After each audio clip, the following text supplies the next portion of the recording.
We warm welcome to you, sir. I'm Geeta from CSC department, sir. So now I welcome you.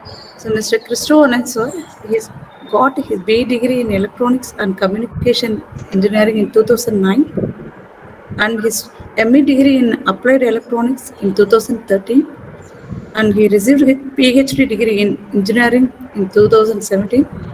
He completed his postdoctoral research work in cooperative networks in 2018 and his skill covers image processing, cooperative networks, electromagnetic fields, and electronic devices, and wireless networks and medical electronics. And he has contributed uh, 25 dissertations, theses, and technical reports in international publication houses and 28 international book chapters in USA and has authored and published 4 international level engineering textbooks and authored 3 international level engineering textbooks. He has published 10 associated uh, to Anna University monographs in reputed international journals, and he is a beneficiary of special note in 6 engineering textbooks associated to Anna University, Chennai. He is a recipient of 15 honors, Best Faculty Awards, including Best Knowledge Exchange or Transfer Initiative of the Year 2017, an Engineering Leadership Award, an Young Giant Scientist Award, Sir James Proscott Joel Award, an Outstanding Digital Innovator Award 2017 and 2018, Albert Nelson Marcus Lifetime Achievement Awards, Exemplary Information and Communication Engineer Award, and Greenpeace Award in 2017 for his excellence in engineering education. At present, he is a member of the 140 professional and social welfare bodies over the globe. And he is a biographical world record holder of Marcus, who in the world for his exceptional commitment towards Explore Group from 2015 to 2017. And he has conveyed guest lecture in reputed engineering colleges and reputed industries on different themes. He earned 4 Best Paper Awards from different instruction related social exercises in and outside India. He has organized nearly 23 self-supporting national-level technical symposium, conferences, and workshops in the field of embedded system, networking, digital image processing, network security, and VLSI biotechnology, management, and architecture. He is a technical advisory board member of nearly 90 national level and international level technical conferences over the globe. Welcome you, sir. We are Thank you, ma'am. okay, sir. Can I begin the session? Is there any more introduction? You, sir, you continue, sir. Okay. Okay. Is my screen visible to you? I hope my screen is visible to you. My audio and video is clear. Yes, sir. Everything is clear. Okay. Right. Right. So once again, very good day to everybody present here, and a warm welcome to all my dear participants, students, faculty members, colleagues, and young researchers. So today's session, I'm going to bring about an enlightening session about progress, trends, challenges in image processing and computer vision. And this is especially for you, my dear colleagues, faculty members, students, and young researchers. This is Professor Dr. Christo Ananth for you. You can reach me at dr.christoananth@gmail.com. So before beginning the session, let me thank God for giving me this golden opportunity to deliver this useful session, to share my knowledge among my fellow national, international participants, students, and young researchers. So today's session, we'll discuss much more about the introduction to image processing and computer vision, and then we discuss about some common issues related with image processing. Of course, everybody knows about this topic, but still just brushing the topics and then how we can march forward is all about today's session. Then we understand the significance of computer vision in today's session, and then we understand the challenges and solutions in computer vision for autonomous vehicles. Then we try to understand a game called as CarLab 0.9.9. That's a popular game that utilizes the feature of autonomous vehicles concept in our today's session. And then we go for object recognition. We understand the importance of semantic segmentation and semantic instant segmentation. We understand the differences between stereo vision and multi-camera vision. We understood the importance of object tracking, 3D scene analysis, about the future trends in computer vision, the edge computing, computer vision on the edge, and then we discuss about computer vision, which is a future platform as a service. You call it as CVAAS. Okay, and then we discuss about data-centric computer vision. Finally, we are going to end with the machine learning operations, MLOPs, and finally, anomaly detection. Of course, at regular intervals, I will be giving you some short videos to explain the knowledge in our topics.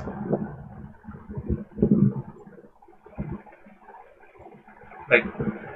So this is a short introduction to image processing. Of course, we faculty members would know about it pretty much well, but I think you should understand the difference between image processing and a computer vision.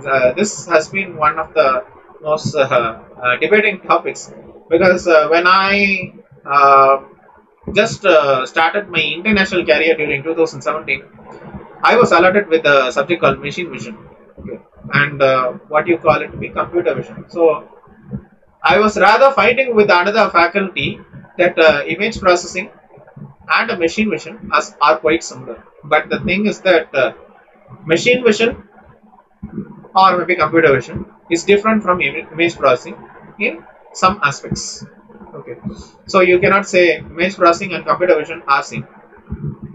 So this image processing is where you trying to create a new image from an existing image, and you have to simplify, or maybe you can enhance that particular feature in some way. So it's a part of DSP, which is not concerned with understanding the content of an image. Rather than you try to enhance it, you try to simplify it. Okay, you try to reduce the noise components in that particular image. So this given computer vision system, definitely it requires image processing to be applied to the raw input, which means that you have to pre-process the image. Only then you can better understand a computer vision system. So in the case of image processing, we can normalize the photometric properties of the image, maybe the brightness or maybe the color. You can drop some parts of the image, such as centering an object in a photograph, and you can remove the noise component out of the image, maybe like digital artifacts from the low light levels. So this is how you tend to process this image processing techniques. And there are some challenges, there are some common challenges with the image processing. We have more of the non-trivial issues, like maybe it takes some turnaround time to settle down to enhance the properties. And in the case of the image processing, we would definitely have issues related to filtering the noise components, or maybe restoring the image, or maybe registration, fusion, segmentation, enhancement, or maybe classification or ordering of that particular image. So definitely we have several processes, we have several data processing steps. Definitely it might take a huge time to process it out. And if you are going to segment some snapshots of the automobile industry, or maybe any radiology, or maybe any lab that you are going to process, so which means that you should have like different segments, you should have like several data processing steps. Definitely it requires some turnaround time. And still, with the case of segmenting images, it's tightly interrelated, which means that it could be a tedious job to carry over. Definitely the waiting time is too much. Okay, maybe it might range from hours, it might go up to minutes, or maybe it can go up to days. With regards to accuracy, that has also been a severe issue, because even if you try to examine any segmentation algorithm, maybe fuzzy means segmentation, fuzzy K means, fuzzy C means, fuzzy KC means, okay, multiple particle swarm optimization, Gaussian mixture model, okay, hidden Markov model, uh, DB scan clustering method, whatever may be the thing, accuracy has been some issue. Okay, so the client does not get satisfied with the obtained results, and if you are assigned to accurately convert a doctor's prescription into digital data, definitely it can be a challenge to recognize an image. So the actual thing you cannot do it all the time. Okay, and the handwritten text could be illegible also, which means there's a decimation of getting a full score in a quality. So just like an image, we cannot expect 100% accuracy of getting all the details out of the particular image. So that has been a serious issue, common challenge with image processing. And there are some hard coded solutions as well.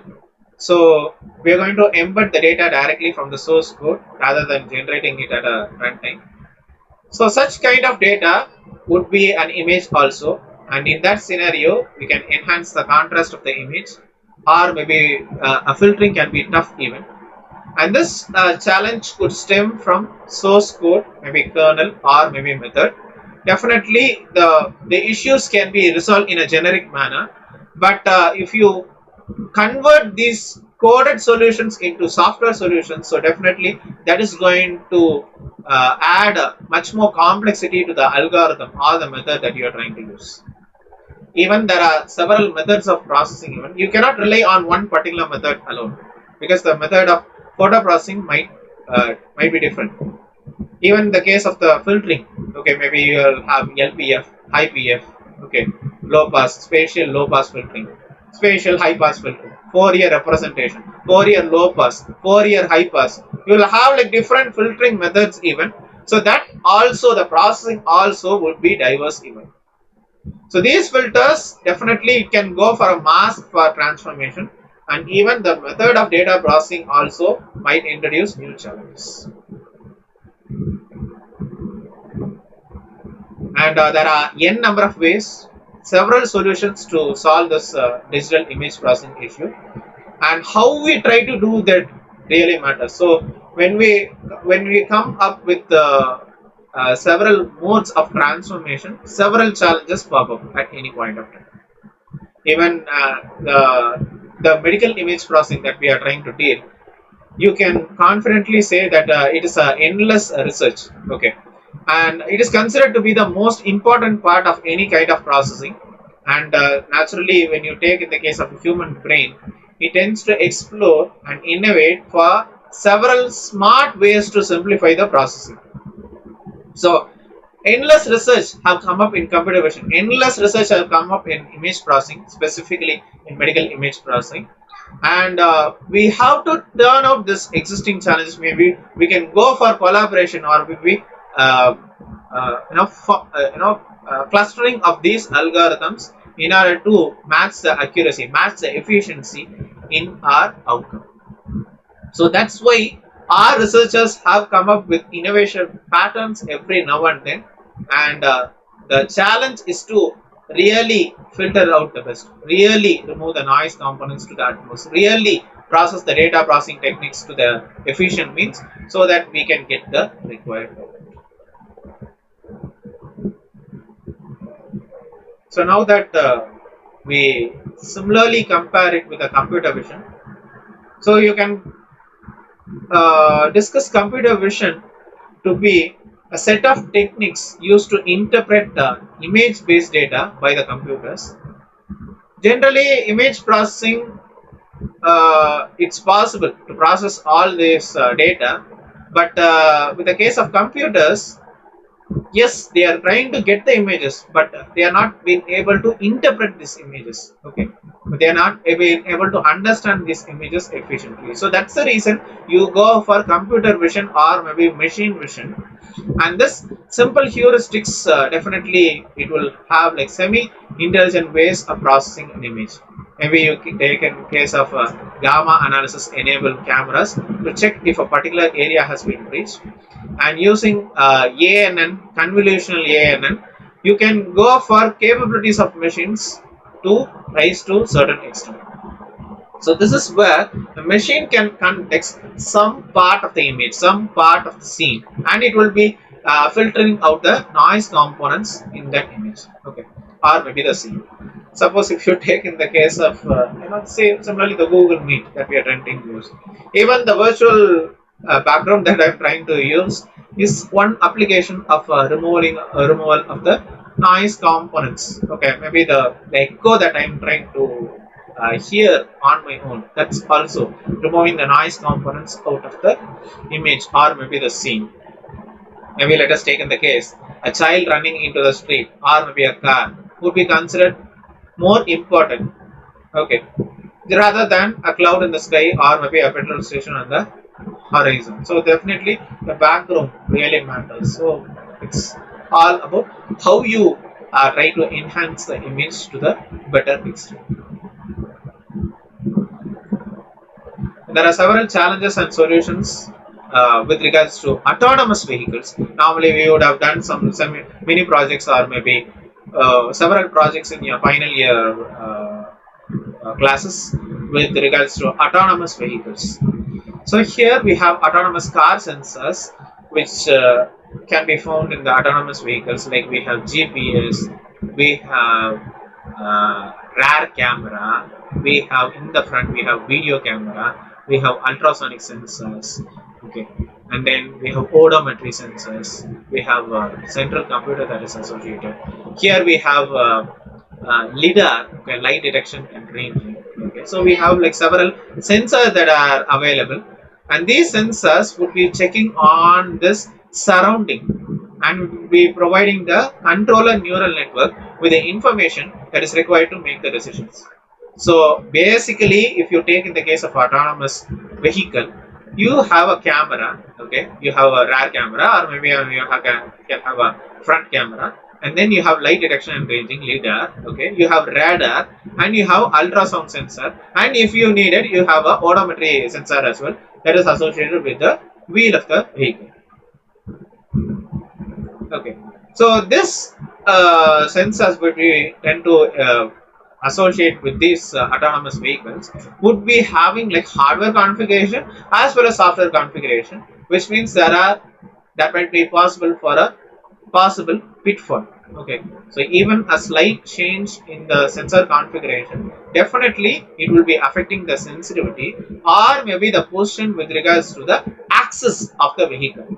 So which means that you are going to misinterpret the readings as well, and even the neural network, the artificial neural network that is associated with it, definitely that will lead to miscalculations. So in the case of humans, only a combination of these senses provides the driver with information accurate for the safe movement of the speed. Maybe how the vehicle is moving, okay, in which direction it is moving, whether the lamp or maybe the red light is on, green light is on. Okay, so it's going to process. Maybe the pedestrian is crossing. Okay, so that should be able to be better sensed by the human being. And when it comes to the human driver, there is a dependence on the sight, on the hearing as well. Maybe if you hear the sound of an ambulance, so which means you have to slow down. Okay, the motion sense, a pedestrian is moving by, so you have to slow down. Okay, so the autonomous vehicle needs much more than that. Okay, so using the sensors, maybe the challenge is to build a comprehensive image of the outer world and process it effectively. So you cannot rely completely on the human being. Yes, of course, we are relying completely on the human being, but with the help of the sensors, with the help of the technology that is available, you have to better use it so that our objective is accurate. And there are problems or maybe challenges with the data sets even. So you can say fairly that artificial intelligence, the solution of artificial intelligence, can be good as the data as it was been trained or maybe validated on. Okay, so with regards to data sets, we might be processing not 5 data sets, okay, just like a final year project. We would be processing 25, 50, 100 data sets. And when it comes to building data sets for autonomous drivers, which means that we need two challenges. One thing is gathering data, how you try to gather data, whether it is coming from the industry or maybe a research lab or maybe the car industry directly. Okay, so this is all about a challenge about gathering the data and how we tend to label the data. Okay, so it should be properly ordered, it should be properly labeled. Okay, usually requiring heavy manual human labor. So gathering data is very important, labeling data is also very important with the case of autonomous drivers. And this is one particular game which is Carla 0.9.9. I think you can research in the internet, you can research in the maybe YouTube as well. So this first challenge can be approached either by gathering data through existing semi-autonomous cars and driving support systems, or to gather data in an artificial simulated reality based on the computer game engines. So this one such application of this is Carla. Okay. So for labeling the data, there is no simple answer with a captcha mechanism. Okay, but within the slightly annoying mechanism, generally one is not a robo. Okay, normally we tend to type the captcha and say I'm not a robo. Okay, so the user is provided with two words or maybe an image to spot the correct elements.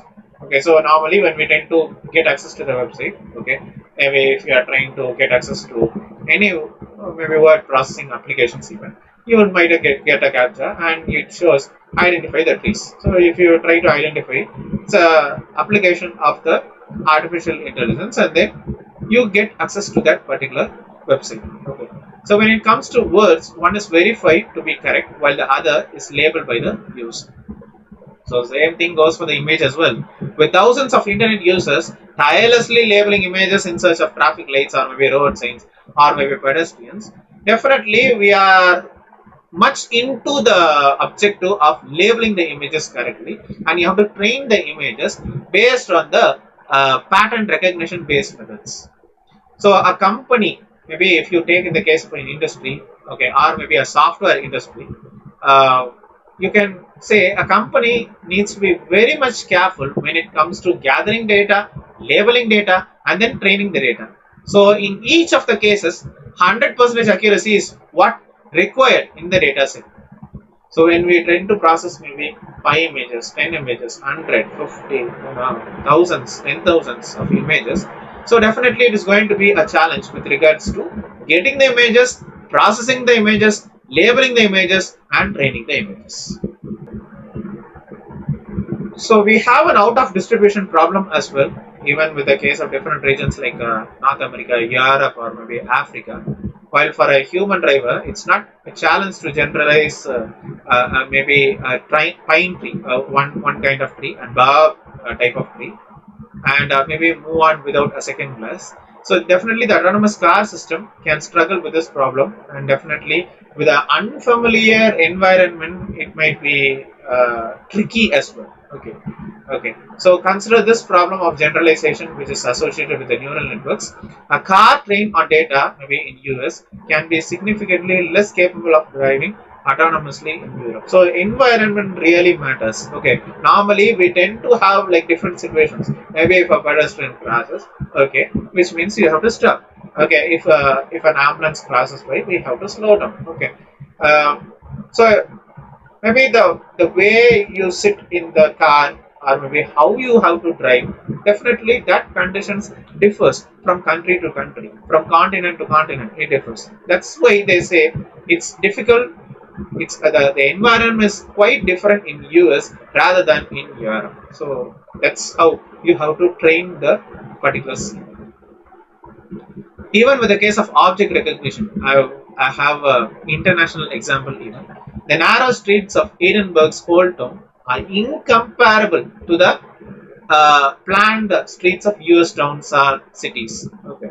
So when building a data set aimed to train a worldwide capable car, it's very crucial to build the data sets consisting of images from all parts of the world. Okay.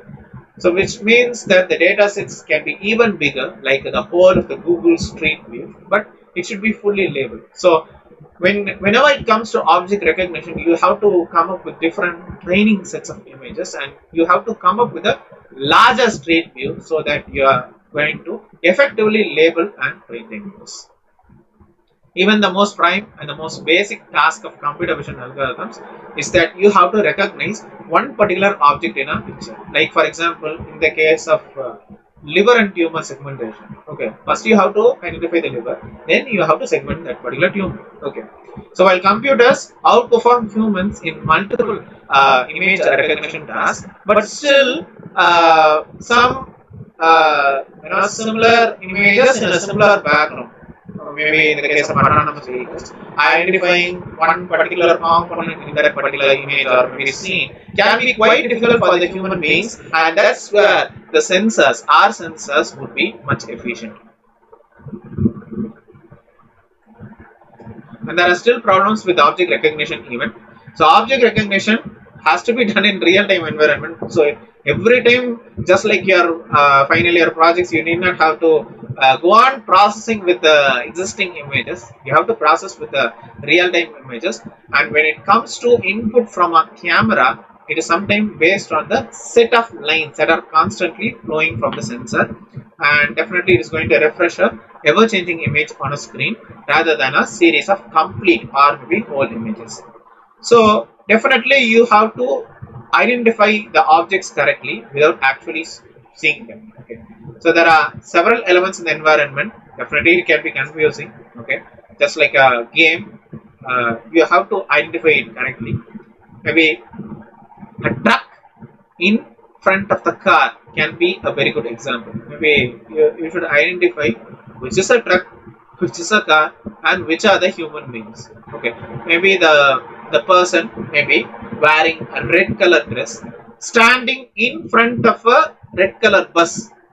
Okay, might be confusing as well. Maybe if this particular person is maybe short, okay, which means it's very difficult to identify. So that's where our object recognition platform should be efficient. And the first challenge can be solved by training a model on the data. So we are going to deliver by the sensor as an output, practically switching the model towards a signal analysis rather than the image recognition. And the second challenge is an example of a typical problem of artificial intelligence. So which means that we are unable to generalize and we don't have any prior knowledge to that subject. And what we have to do, we have to enhance this image recognition with the least probable outcome. So if there is a car hovering higher than 5 meters above the ground, which means that it is probably a billboard and there is no need to decelerate. So this is similar objects in a similar pattern. And there are traffic signs even. So traffic sign recognition, it's a very important task in the autonomous vehicles neural network. And this can be challenging as well in a high volatile environment, especially during the peak hours. It can be quite significant because a sign can be dirty, even covered by leaves, twisted into an odd angle, or modified in another way. Okay, so it's common to rearrange the signs on the road or to put some up, in a temporary fashion. Maybe you can detour about it. You can go for road construction. So that's the thing. You should properly identify and recognize these traffic signs. Okay. So the net needs to be swift in processing, very fast in processing, and you should be able to spot the signs correctly and quickly.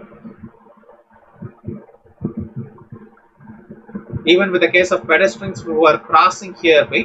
So more significant challenge comes with pedestrians even. So machine has to not only recognize it, but should be able to understand the process. For example, if this person, if crossing means it's understandable that we have to stop. But if this person is coming in front means, which means you have to stop it immediately. Whether this person is going from right to left or maybe left to right, that really matters also. Okay. And if the pedestrian's motion indicates that he or she is going to cross the road, vehicle needs to spot that and the vehicle needs to react it quickly. We go to the second part of our session with the semantic segmentation and semantic instant segmentation. So definitely the semantic segmentation and semantic instance segmentation are quite similar, but they are different even. With semantic segmentation, you have to detect multiple entities in one particular image, and you have to provide each one of them with a separate label.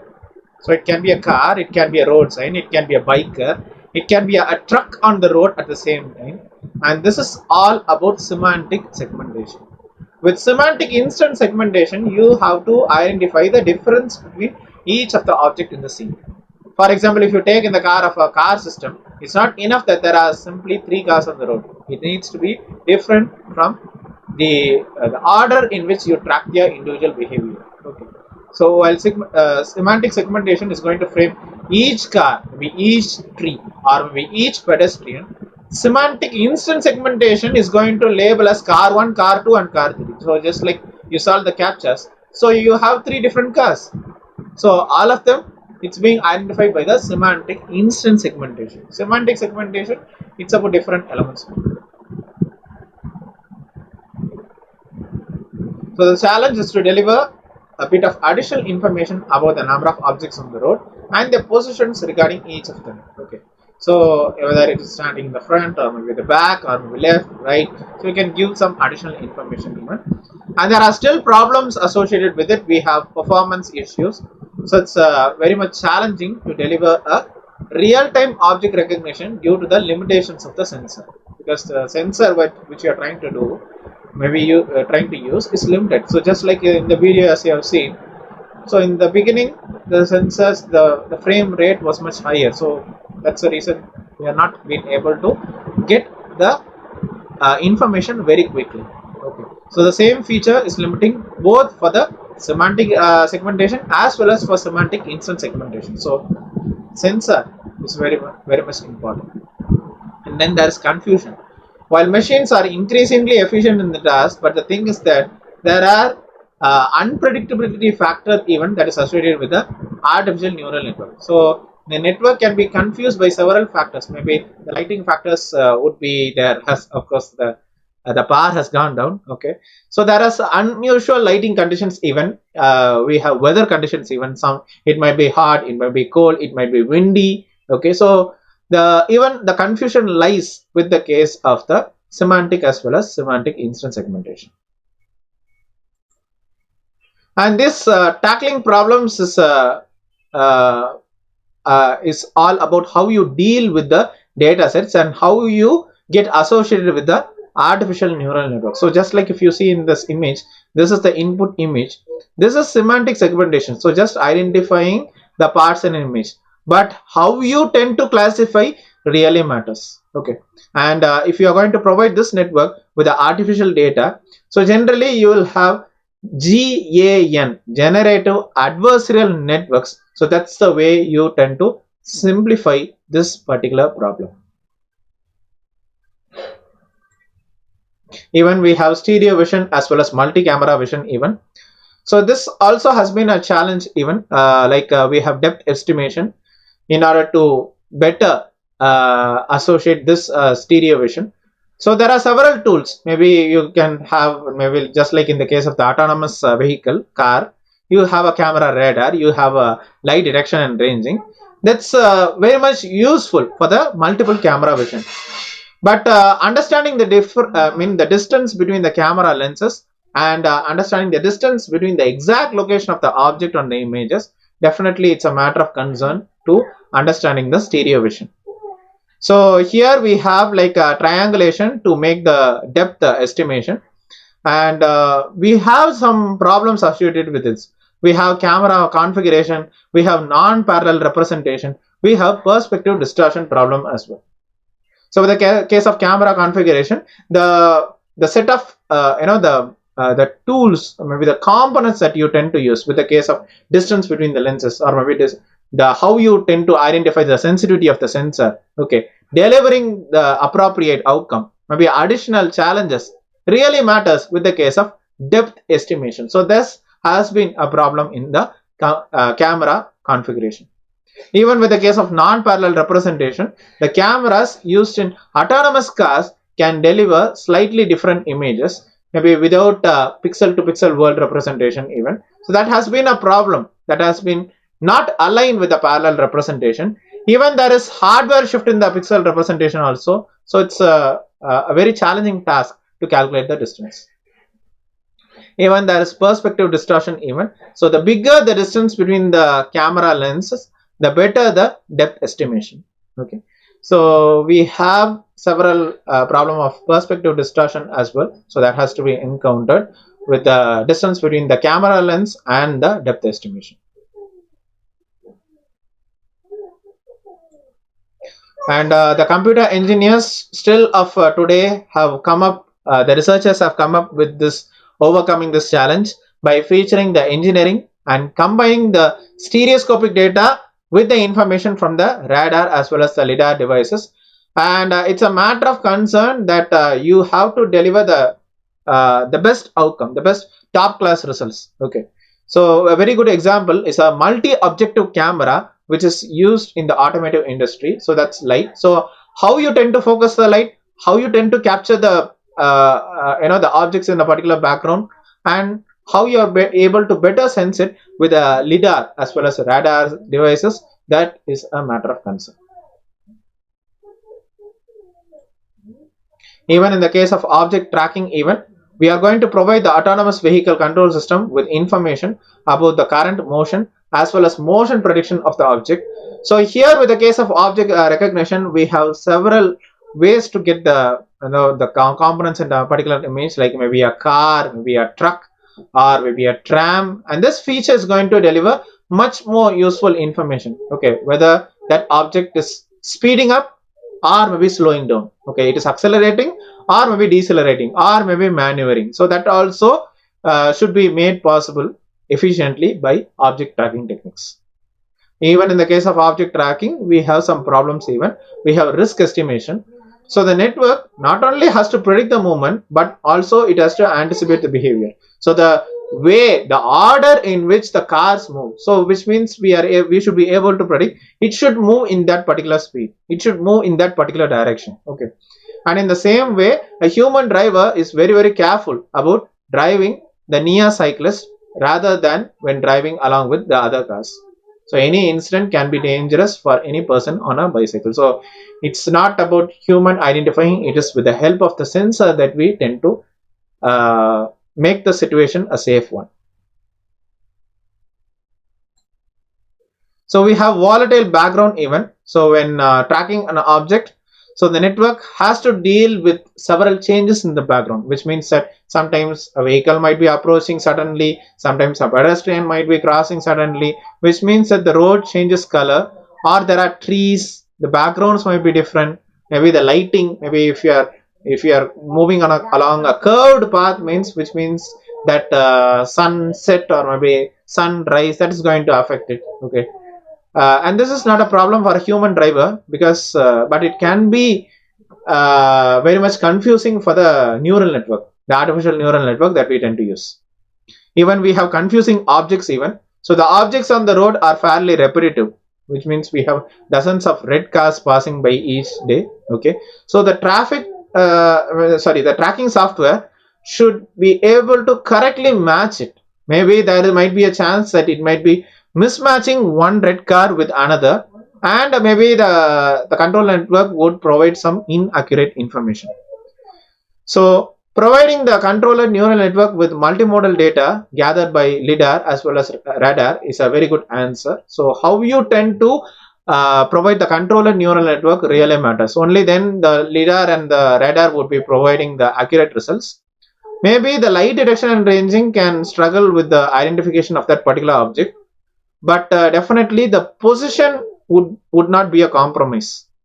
But radar, it provides less accurate data, but irrespective of the scene, it is going to produce the output. So only with the combined advantage of the radar as well as the lidar, you are going to better give the object tracking to the efficient means, especially with regards to the confusing objects. Even we have 3D scene analysis. I think you have gone through some 3D scene analysis techniques. So how you tend to combine this information on a three-dimensional background really matters, and there are some problems even. when you come up with the 3D computations, imagination, processing of data even. The accuracy is really a matter of concern, because in 3D scene analysis, even the slightest inaccuracies definitely would be resulting in a very large mistake, and definitely we would have a drift. Okay, so what appears to be harmless at low speeds, definitely it can be visible when velocity rises. So irrespective of the low velocity or high velocity, irrespective of the lower speed or high speed, our system should be able to better process the results, and our system should be able to better process the multiple unpredictable objects even. What is fairly straightforward on a highway might be complicated in a urban traffic, maybe it might be curved even, but the street network grows more complex as the intentions of the other actors on the ground. So definitely it's not the same traffic conditions every time, it's not the same road that is going on all the time. Okay, so it should be a matter of concern when we tend to evaluate this particular background or maybe the objects. So without the aid of the lidar as well as radar, definitely the 3D scene analysis is also a bit challenging even, but still computer engineers have come up with this with a point cloud data on the object identification. So just like as you see in the image. Okay, so we are going to go for the point cloud data on the object identification, and using this method, the system controlling the autonomous vehicle definitely will be getting more of the accurate information about the objects, about the camera, about the lidar, about the radar, with the point cloud data analysis as well as identification techniques. So we move to the last part of today's session, which has been the future trends in computer vision. So computer vision on the edge, or you call it to be the edge computing. So edge is the new cloud, and this edge computing, we refer to a technology that is being attached to it, where you tend to generate the data which has been gathered. So this data which you are trying to generate is on the edge of an architecture, the edge of a mobile device. Okay, so it allows data to be processed and analyzed where it has been collected instead of a cloud or maybe a data center. So here the computer vision projects are generally establishing and implementing this edge computing architectures more and more. So where we have less problems of latency, lesser problems of bandwidth, network accessibility even as well. And even the cloud architectures are deployed on the edge devices because it has several authentication, privacy, security features as well. Even we are able to achieve better performance and reliability even. And this edge computing has been very popular for projects where we tend to process the real-time data, and for the case of autonomous vehicles or maybe drone cameras even, we tend to use this edge computing. And this edge computing has been gaining a lot of attraction in the healthcare industry even, while several people are taking vision for granted, while others are living their lives with limited or maybe no vision. So that's the reason we go for this edge computing, which is the promising future trend of computer vision, and lot of research has been going on to help the visually impaired people.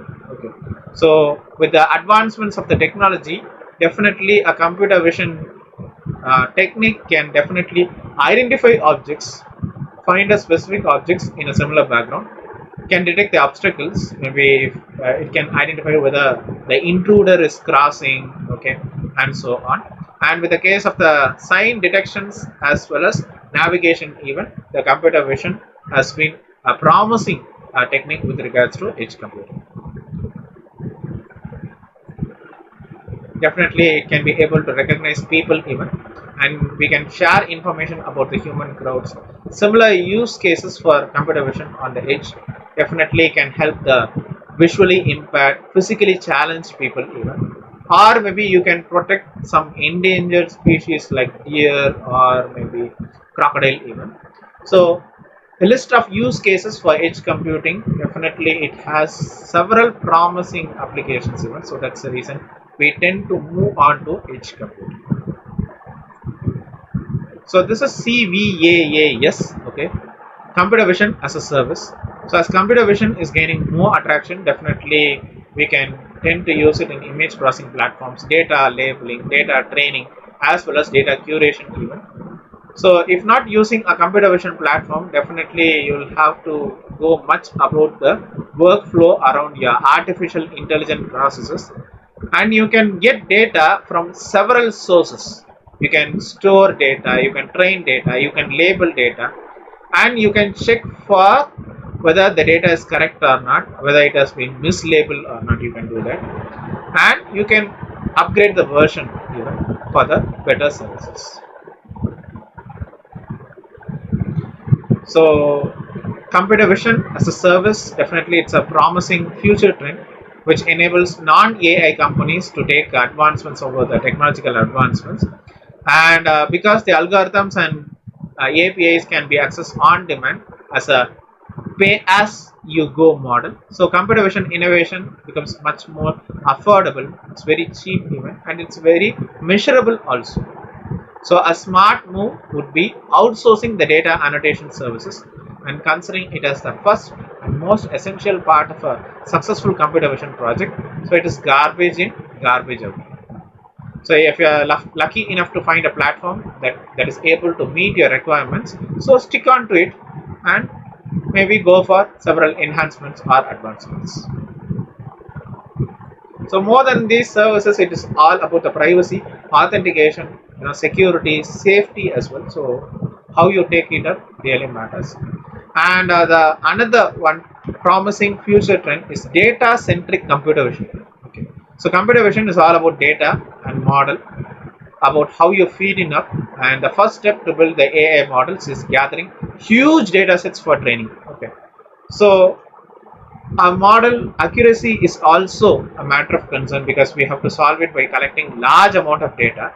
And for example, if we are building a model to detect the rabbits, which means we need approximately 10,000 of images of rabbits, different angles, different postures, depending on the different lighting conditions, weather conditions, even whether it's cold or maybe hot, windy even, and we'll collect the rabbits of different sizes, different colors, okay, and different shape even we should calculate. However, the tendency goes on into quality over quantity. So how you tend to capture the quality really matters. Okay, and it doesn't mean that the amount of examples plays no role, but you have to train your model. Okay, you have to train your model, and you have to see whether this model is performing well according to your standards. And if you are able to obtain that our training data is inaccurate, which means you have to clean up the noise and you have to find out the mislabeled images. So training really matters, and noise removal is a matter of concern. And if it is not informative enough, which means you have to double the data set and you have to collect another set of images, and you have to go for the mislabeled images, you have to go for the training images, and then you have to come to a conclusion. But my question to everybody is that how you measure the informatives of a particular image, of a particular data set that you are trying to analyze. So whenever it comes to measuring the informatives of an image, that's the reason you go for MLOPs, machine learning operations. So it's machine level operations. So definitely MLOPs with the case of model, development as well as operation, you tend to develop the model with the help of the data. You tend to create, you go for planning, package, and then verify, and finally you are going to release it, you are going to configure it, and you are going to monitor the output. So in most cases it's very easier to detect the mislabeled examples by MLOPs. So that's the reason you tend to apply the data centric computer vision, which leads to MLOPs. Okay. So you tend to develop and deploy the machine learning systems systematic. So that's the reason you go for machine level operations for development, and with the case of operations in order to configure and monitor the output. So you can say that MLOPs are structured in an ordered way to identify the mislabeled images. Finally, I'm going to end up with anomaly detection. So just like detecting faults in a production or maybe error detection in a financial transaction, definitely it can come up, it can pop up at any time. And anomaly detection in financial transaction has been referred to as the computer vision trends that's going to increase on and on even during 2022 even. And the use of computer vision for anomaly detection is very popular to reduce the risk of being hacked and improve the security levels when making a payment.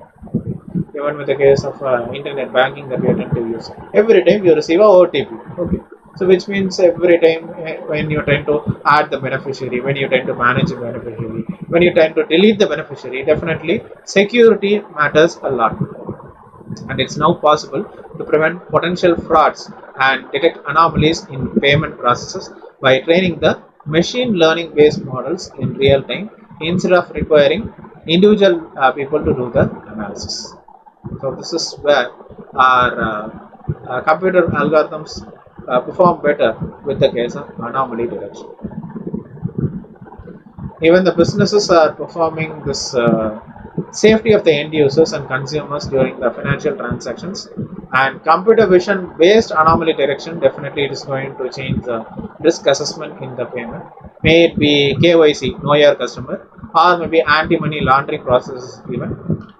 Secure financial transaction is very much needed, and that's the way you go for anomaly detection, which is going to promise for safety, accuracy, privacy, and authenticity. To this international webinar or maybe any of the projects that you tend to take, this has been my tagline. Okay, don't expect others to do all the work.